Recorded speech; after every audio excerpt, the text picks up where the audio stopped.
వెంగళాయపల్లి ప్రాథమిక పాఠశాలను సందర్శించి పాఠశాలలో వసతులు కల్పించిన దాతల్ని అభినందించిన మండల విద్యాశాఖ అధికారులు. ఈ రోజు మండల విద్యాశాఖ అధికారులు శ్రీనివాసరావు మరియు సంజీవ వెంగళాయపల్లి ప్రాథమిక పాఠశాల సందర్శించి పాఠశాల అభివృద్ధికి తోడ్పడుతూ పాఠశాలలో కళావేదిక నిర్మించిన గ్రామ సర్పంచు కరణం తిరుపతయ్య, ఆర్వో ప్లాంట్ ఏర్పాటు చేసిన పులి ప్రతాప్ రెడ్డి, ఎలక్ట్రికేషన్ సమకూర్చిన గోపిరెడ్డి లక్ష్మిరెడ్డిని, బిరువా అందించిన ఎరువ చెంచైని, వాటర్ ఫ్రిజ్ ఏర్పాటు చేసిన వేలుపుల రవిని, టీవీ అందించిన ఆర్డబ్ల్యూఎస్ ఈఈ సురేష్ బాబుని, దాదాపు సంవత్సరం కాలంలో పాఠశాలలో 2 లక్షల రూపాయలతో వివిధ వసతులు కల్పించిన దాతలందరూ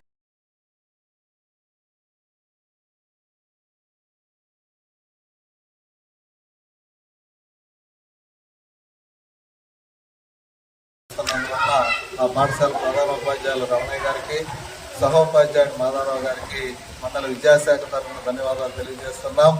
రమణయ్య గారు వచ్చిన తర్వాత ఈ పాఠశాలకు ఈ గ్రామ సర్పంచి గారైనటువంటి తిరుపతయ్య గారు 80,000 రూపాయలతోటి కళావేదిక నిర్మించడం కానివ్వండి, అట్లానే పులి ప్రతాప్ రెడ్డి గారు ఆర్వో ప్లాంటు నిర్మించడంలో కానివ్వండి, ఏరువు చెంచయ్య గారు బీరువా బహుకరించడం కానివ్వండి, అట్లానే ఆర్డబ్ల్యూఎస్ ఈ గారు సురేష్ బాబు గారు టీవీ కానీ, అట్లానే వేల్పుల రవి గారు వాటర్ ఫ్రీజర్ ఇవ్వటం కానివ్వండి, అట్లానే జి లక్ష్మీరెడ్డి గారు ఫ్యాన్లు, ఎలక్ట్రికల్ వస్తువులు ఇవ్వటం జరిగింది.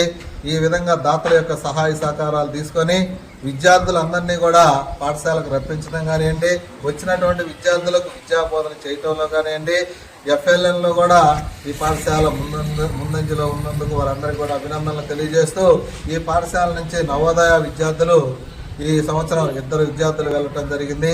అలాగనే సైనిక పాఠశాలలో కూడా ఒక విద్యార్థి వెళ్ళటం జరిగింది. స్వర్ణ రమణయ్య గారి ఆధ్వర్యంలో ఇప్పటి వరకు కూడా 20 మంది విద్యార్థులు మన నవోదయ పాఠశాలలో చేర్పించడం జరిగింది.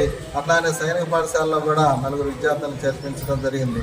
ఈ సందర్భంలో ఈరోజు ఈ పాఠశాలలో 5వ తరగతి పూర్తయినటువంటి విద్యార్థులందరినీ కూడా 6వ తరగతిలో జిల్లా పరిషత్ ఉన్నత పాఠశాల మన పెదర్లపాడులో చేర్పించడం జరిగింది.